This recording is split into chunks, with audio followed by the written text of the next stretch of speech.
So this is the Umbro Tocco Pro, probably a boot that you haven't heard of before until today. So today I'm just gonna do a quick review about these boots and let you guys decide if you think they are worth your money or not. And just a quick disclaimer, Umbro did send us these boots for free, but I am not biased by any means on what I'm about to say about these boots. So stick around and watch the whole video so you can find out more about these boots.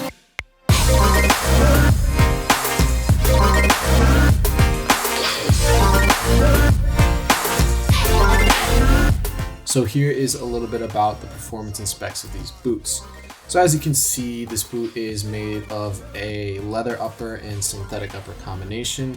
The leather runs along the forefoot here, and you can see the synthetic runs along the side and back of the boots. And it's also a semi one-piece upper. As you can see, the tongue comes apart a little bit here in sort of a burrito style tongue, if you will.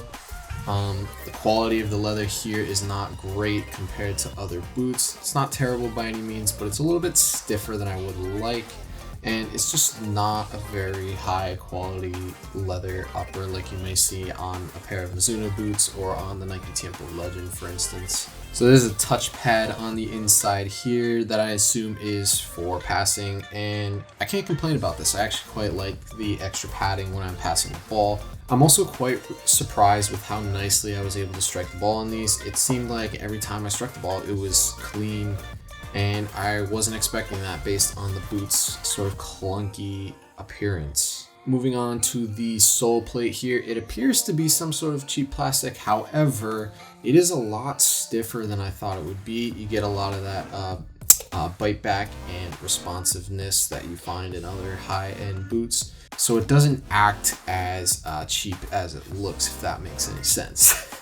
And then we move on to the heel counter, which is not terrible by any means. It's kind of a combination between an internal and external heel counter, as you can see right here.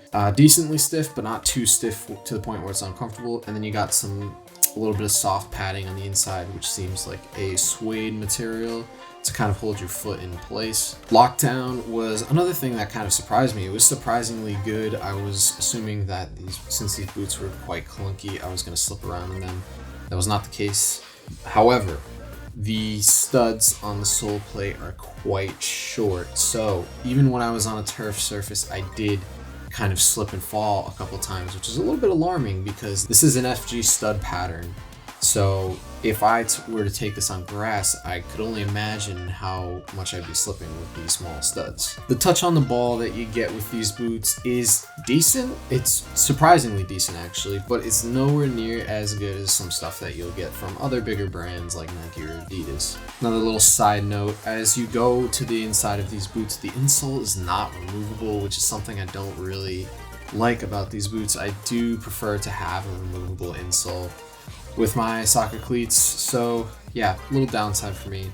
Not a huge fan of it. Overall, I'm not a huge fan of the build quality of these boots. It seems like Umbro have skimped out on some higher quality materials in order to be cost effective, but that's what happens when you're not as big of a brand as Nike or Adidas. You kind of have to cut some corners in order to make a cost effective football boot.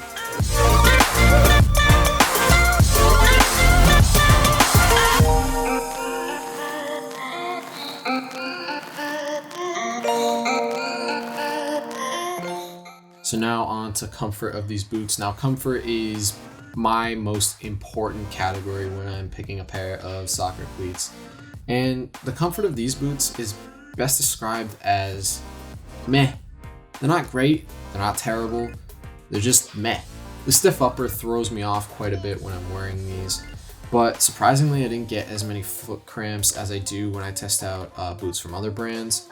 This is probably because this is built on a wider last. You can tell they're a bit wider and my feet are wider, so I probably wasn't experiencing as much stress on my foot as I do with some other brands. The wider last results in a wider fitting boot, which accommodates me pretty much perfectly. So something that bugs me quite a bit is this sort of material that Umbro have put on the liner. As you can see here, it's quite sharp and quite annoying actually. They did try to add this as like a grippy material so that your feet don't slip out of the boots. However, I noticed when I was wearing these, it was extremely uncomfortable, and I'm sure if I tested it out enough, I would have ended up with some nasty blisters on my heel.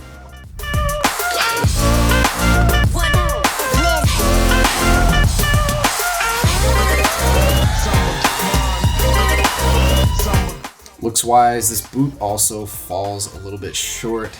The silhouette is not as sleek and desirable as some of the other boots out there on the market. There isn't really a lot that's super interesting about these. For instance, they didn't really add any details or graphics or anything like that. And then when you pair that with some of the cheaper materials used, it just makes the boots look a bit cheap overall. And then we move on to colorways that we have for these boots. So we got sent 3 pairs of these, one for me, one for Fisher, one for Justin. The 2 pairs that I have here today are definitely not my favorite. This is the pair that I tested out. I don't really like white boots in general, but this pair is just, even with the added orange and the gray, doesn't really work for me. This pair back here is a bit of a step up. I like this blue upper, but I don't really like the Volt on it, and then they just added a white sole plate. I'm not sure why. Could have worked with Volt, but again, not sure. But by far the best colorway that we have of these boots is the pair that Justin has. I'll throw them up on screen right now. It's just that black, blue, and white. It's so simple and so effective. It just does this boot justice, and I actually really like how those look. Now, looks really shouldn't mean much when you're selecting a new pair of boots, but if you do have a good looking pair of boots, it does give you that little confidence boost when you're rocking them on the pitch. So what are my final thoughts on these boots? Now, I kind of already summed it up earlier in the video, and that is meh. Now, don't get me wrong, these boots are not awful by any means. I've had worse experiences with other boots out there. I just think there are some better options on the market for the price point. I do like the touch and the striking for these boots, and they aren't totally uncomfortable either. I just think for $150 you'd be better off with something like a Nike Premier or some other discounted top-end model like a Nike Tiempo. I am curious to see how this stacks up against other Umbro models though, like the Velocita and the Medusa.